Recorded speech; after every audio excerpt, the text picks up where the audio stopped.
김과장의 시사속풀이 3인칭 시사 시점 김과장의 김입니다. 김민아 시사평론가 나오셨습니다. 어서 오십시오. 안녕하세요.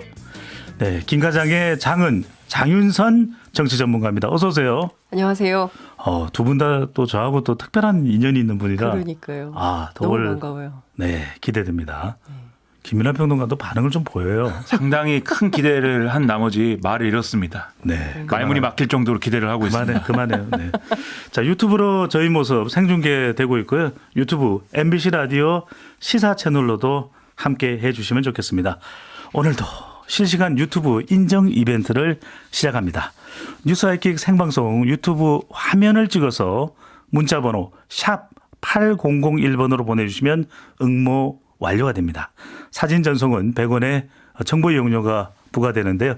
추첨을 통해서 매일 한 분께 피자 쿠폰 드리고요. 당첨자는 오늘 저녁 7시 35분 방송에서 발표를 하겠습니다. 장 기자님도 저하고 특별한 인연이시잖아요. 네. 우리 가끔 방송했었죠. 말이 참 짧네요. 네. 그 특별한 인연을 자꾸 강조하시는 이유는 뭐 어디 출마하십니까? 자, 먼저 장윤선 기자. 네, 오늘의 이슈 어떤 내용 가져오셨는지요? 네. 윤호중은 왜 웃었나? 이재명은 이회창되나? 뭐 이렇게 한번 뽑아봤습니다. 이거 궁금하네요. 특히 이제 이재명은 이회창 되나? 네. 이 부분도 궁금하긴 한데 먼저 윤호중 전 비대위원장이 대통령 만찬회 때죠. 그렇죠. 그때 왜 웃은 거예요? 뭐 파평윤 씨 종친이고 뭐 시아버님과 학렬이 같다. 김건희 여사와 이야기 나누면서 네네네. 뭐 이래서 웃었다. 그런 이야기도 나오던데요. 그러니까 거기까지는 이제 다 알려진 사실인데요. 아하. 사실은 취재를 제가 직접 해보니까 네. 그 뒤에 이어진 말이 찐이더라, 핵심이더라. 다른 기자들도 좀 취재를 해보면 좋을 것 같은데 제가 지금 말씀드리는 건 지금까지 언론에 한 번도 보도된 적이 없는 단독이에요. 표창원의 뉴스 하이킥, 배종찬 소장이 나왔기 때문에 하는 것은 아니지만 어찌됐든 오늘 특종을 하게 되는 것 같습니다. 너무 애드립 많으시지 그러니까요. 말고. 네. 어쨌든 여기까지는 사실인 것 같아요. 네. 그런데 이제 김 여사 얘기를 듣고 윤호중 위원장이 이런 얘기를 했다는 거예요. 사실 내 지역구에 네. 어머님 친척이 장사를 하고 계신다. 어느 가게다. 사실 내가 이분을 더 잘 알고 있다. 그러니까 파평윤 씨 뭐 종친 이거보다 네. 사실은 어머니 친척을 더 잘한다. 이제 이런 얘기를 한 거예요. 그랬더니 김 여사가 대뜸 그러면 제가 줄리 아닌 것 알고 계시겠네요. 아직도 제가 줄리라고 생각하시나요? 이제 네. 이렇게 말씀을 하셨다는 겁니다. 다들 좀 놀랬겠네요. 그렇죠. 윤호중 위원장이 너무 당황해서 아니 이렇게 이제 본인도 모르게 이제 이렇게 아니 이렇게 된 거죠. 네. 제가 그렇게 말씀드린 적이 없는데 이러면서 이제 머쓱하게 웃었던 장면이 이제 촬영이 돼서 이제 그 당원들한테 퍼지면서 굉장히 비판을 받았던 뭐 그런 장면이었다는 건데요. 네. 그러면 당시에 윤호중 위원장은 왜 이 사실을 말하지 않았냐 그 비판을 받으면서 뭐 이런 얘기가 가능한데 우선 이제 본인 판단에는 장소가 대통령 취임 기념 귀빈 만찬장이었다는 것이고요. 네. 그리고 초면이고 그 전에 한 번도 그 영부인을 뵌 적이 없대요. 근데 그 자리에서 처음 봤고. 여사. 네. 그런데 영부인께서 대뜸 줄리 말씀을 하시니까 너무 당혹스러웠다. 이제 이런 얘기를 하신 건데요. 지금 여사로 하는 게 낫겠네요. 그죠? 그렇죠. 네. 네. 그리고 이제 사진 공개할 때도 원래 이제 그 야당 비대위원장이면 사실 대표급이기 때문에 그렇죠. 대통령실에서 공개할 때 당연히 미리 좀 사진을 이런 사진이 나갈 것입니다. 미리 알고 계십시오라고 언질이 올 거라고 생각했는데 그런 얘기도 없었다는 겁니다. 네. 그리고 윤호중 비대위원장 일격을 당했다. 그렇죠. 일격을 당한 거고 사실은 얼마나 시끄러웠습니까? 이 사진 때문에 김건희 여사를 만나니 그렇게 좋더냐라면서 굉장히 비난성 댓글들이 폭주를. 그렇죠. 특히 민주당 내에서. 그렇습니다. 네. 당원들한테 비판이 굉장히 많았었기 때문에 이게 사실 굉장히 곤혹스러운 건데 근데 이제 제가 물었어요. 그럼 당시에 이제 본인이 비판받으니까 네. 방어용으로라도 이 말을 공개하지 왜 여태까지 공개를 안 했냐. 그게 이상하네요. 그러니까요. 그래서 이제 얘기를 물어보니까 그냥 참고 있었다는 거예요. 왜 참았냐. 대통령 공식 만찬장이고 그리고 네. 이제 출범한 지 얼마 되지도 않은 정부고 그리고 영부인하고 나눈 대화를 아하. 정치인인 내가 공개해도 될까? 네. 이런 이제 고민이 굉장히 깊었었다는 것이죠. 근데 이제 와서 이제 이런 얘기를 이제 주변에 하게 된 이유는 김건희 여사가 최근에 이제 벌어지는 여러 가지 양상들을 보면서 네. 굉장히 이제 공과 사의 구분 없이 얼마나 과감한 분인가 이것을 좀 드러내는 한 단면이 아니었을까. 왜냐하면 얼마나 그 긴장이 되는 자리예요. 그리고 네. 그 자리에 아마 김 여사께서도 처음 이렇게 귀빈들을 만나는 자리였을 텐데 그 자리에서 거침없이 이제 일격을. 줄리라는 얘기가 나오니까 네. 주변을 그러니까 이게 뭐 두 분이 이제 어디 딴 데 가서 한 게 아니라 그 만찬장에 그 헤드 테이블, 라운드 테이블 쭉쭉 있는 자리에서 그냥 서서 하신 얘기거든요. 그리고 네. 기자들도 사진을 찍고 있었고 그렇기 때문에 굉장히 당혹스러운 알겠습니다. 장면이었다는 거죠. 그러니까 우리가 알기로는 파평윤 씨 이야기 때문에 환하게 웃었던 것으로 기억을 다들 하고 있을 텐데 그게 아니었다. 그렇죠. 일격을 당했기 때문에 정말 어쩔 수 없이 웃게 될 수밖에 없는 상황이 전개됐다. 민망해서 이것입니다. 웃었다는 것이죠. 그렇죠. 네. 어쩔 수 없이 웃었다기보다는 네. 민망해서. 아니 어떻게 이 자리에서 그런 얘기를 하죠? 이제 이런 알겠습니다. 거죠. 근데 억울했나 봐요. 김건희 여사는 줄리설이라는 거에 대해서 대선 기간에도 사실 특정 언론하고 인터뷰를 통해서 그 길게 이제 자신이 억울하다 이 네. 얘기를 하기도 했고 지금 윤석열 대통령 당선 이후에도 이제 이 얘기를 하고 싶은 뭐 그런 마음도 있고 한 것 같아요. 근데 이런 거를 뭐 예를 들면 나중에라도 언론 인터뷰 내는 걸 통해서 밝히면 되는 거고 또 개인적으로 얘기하고 싶은 부분도 있겠지만 혹시라도 이런 것들이 또 팬클럽이라든가 네. 이런 사적으로 구성된 네트워크 안에서 뭐 이렇게 회자되고 이런 것들은 바람직하지 않으니까 네. 그런 부분들은 좀 앞으로 유념을 해야 된다 이런 생각입니다. 알겠습니다. 김평론가 다 좋은데 저기 자기 발언 때 좀 길게 이야기하고요. 네. 네. 저는 괜찮은데 우리 송 PD가 좀 자제해달라고. 아 그래요? 네. 저는 자제하겠습니다 이제부터. 자, 이제 이 민주당으로 가보겠습니다. 우상호 비대위원장이 지금 백운규 전 산업부 장관 블랙리스트 관련해서 정치 보복이다 이런 얘기를 하고 있는데 김민하 평론가 지금 그러면은 이게 논란이 지금 상당히 되고 있는 상황인데 또 한편으로는 윤석열 정부 국무회의 참석 대상에서 문재인 정부의 임명 인사가 배제됐다. 이건 뭡니까? 그러게 말입니다. 이런 얘기가 있는데 제가 이 얘기를 잘 보면서 이건 장윤성 기자님이 잘하는 얘기다. 아, 근데 그래요? 그게 딱 오더라고요. 네. 그러니까 지금 뭐 오늘 뭐 뉴스가 홍수처럼 또 쏟아지고 있는데 네. 이제 보복 수사, 적폐 수사 막 이런 얘기들이 나오고 있는데요. 그 윤석열 대통령이 후보 시절에 이런 얘기를 했습니다. 그러니까 중앙일보 인터뷰에서 한 얘기인데요. 집권을 하게 되면 문재인 정부 적폐청산 수사를 하겠다라고 밝힌 적이 있고요. 그리고 문재인 정권에서 불법과 비리를 저지른 사람들도 법에 따라서 처벌받아야 된다라는 입장을 강조한 바 있습니다. 네. 보복 수사 우려 있지 않을까라고 기자가 물으니까 이거 다 시스템에 따라서 하는 거다. 그러니까 문제 없다는 태도인 것이죠. 대장동 사건도 재수사해야 된다. 이런 방침을 밝힌 바 있습니다. 네. 오늘 뭐 그런 비슷한 얘기가 나왔는데 이재명 의원이 즉각 반발했습니다. 보복 수사고 사법살인을 획책하고 있다. 이렇게 이제 각을 세우고 있습니다. 그리고 이제 이것뿐만 아닙니다. 그리고 일부 부처에 대해서는 당시 여당이었던 민주당의 대선 공약 발굴에 관여한 의혹도 현재 수사 중이에요. 그러니까 네. 이거 여성가족부가 좀 걸려 있는 상황인데 다른 부처들도 이제 검찰이 전부 공문을 보내서 그런 사실이 있는지 확인하고 있는 상황입니다. 네. 그러니까 후보 시절 대통령 예고하신 대로 그 검찰의 칼이 지금 민주당을 겨누고 있으면서 이제 우상호 비대위원장이 보복 수사다. 그리고 전 정부 장관급 인사들이 국무회의에 참석하지 못하도록 오지 말라. 이렇게 배제하는 것도 심각하다. 이러면서 이제 이걸 가지고 이슈를 만들고 있습니다. 지금 어느 부처가 참석을 못하고 있는 지금 겁니까? 두 군데인데요. 네.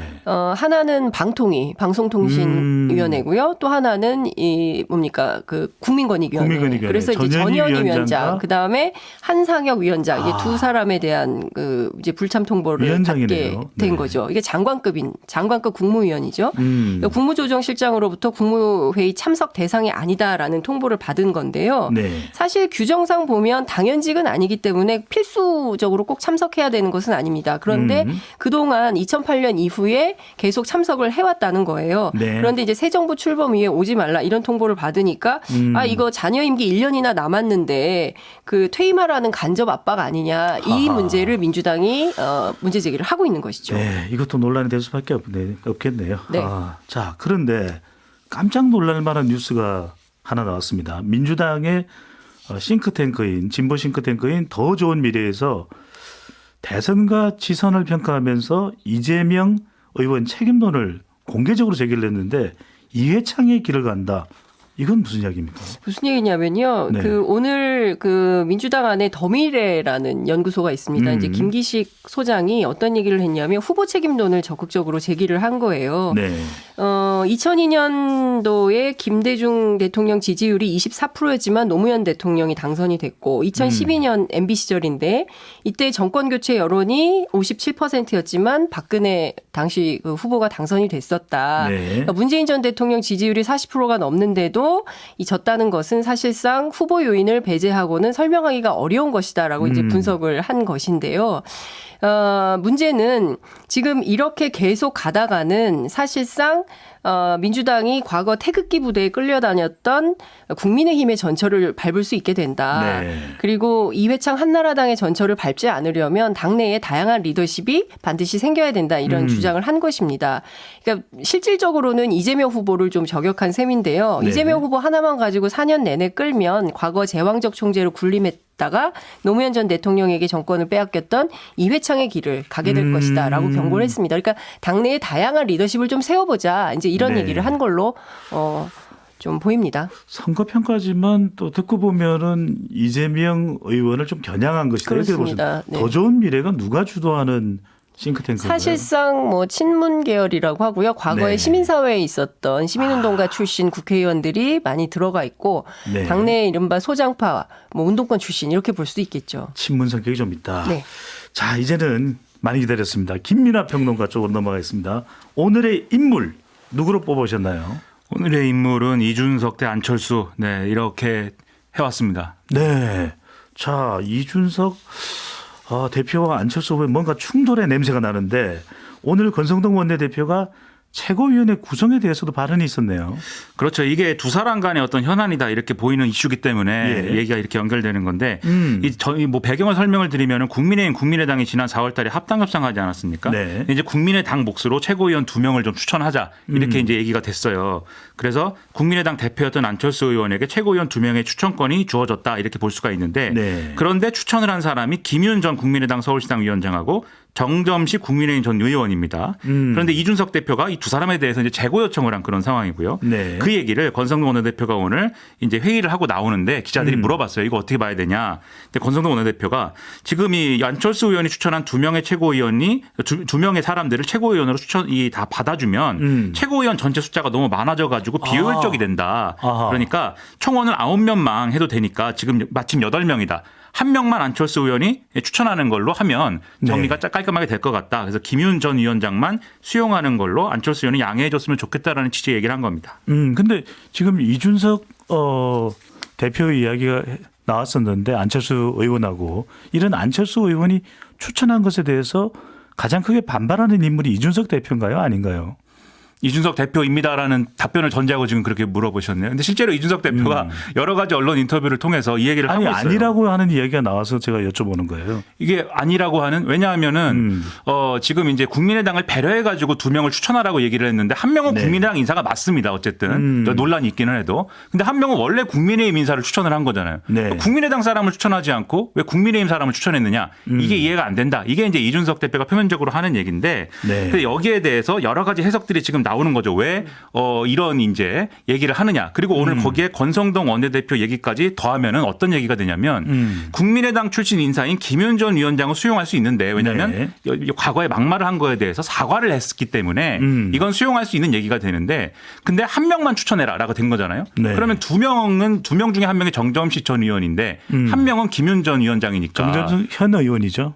전 의원 아닙니까? 전 의원인가요? 제가 이제 전현직 의원들의 이름을 네. 이제 막 헷갈려요. 아. 그래서 정점식 전 의원이 그러면 추천이 안 되는 상황이 되는 것이고 네. 최고위에서 결국 정점식 전 의원 배제하는 그림 아니냐 이런 평가들이 막 나오는 거고 네. 여기서 또 추가적인 해석들이 나오는 겁니다. 현 의원이라네요.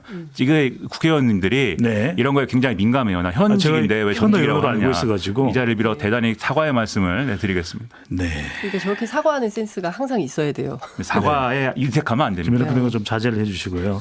자, 그런데 정점식 의원이 국민의힘 출신인데 소속인데 원래부터 안철수 의원이 추천한 이유는 뭡니까? 뭐 친윤으로 들어가겠다 이런 의미예요?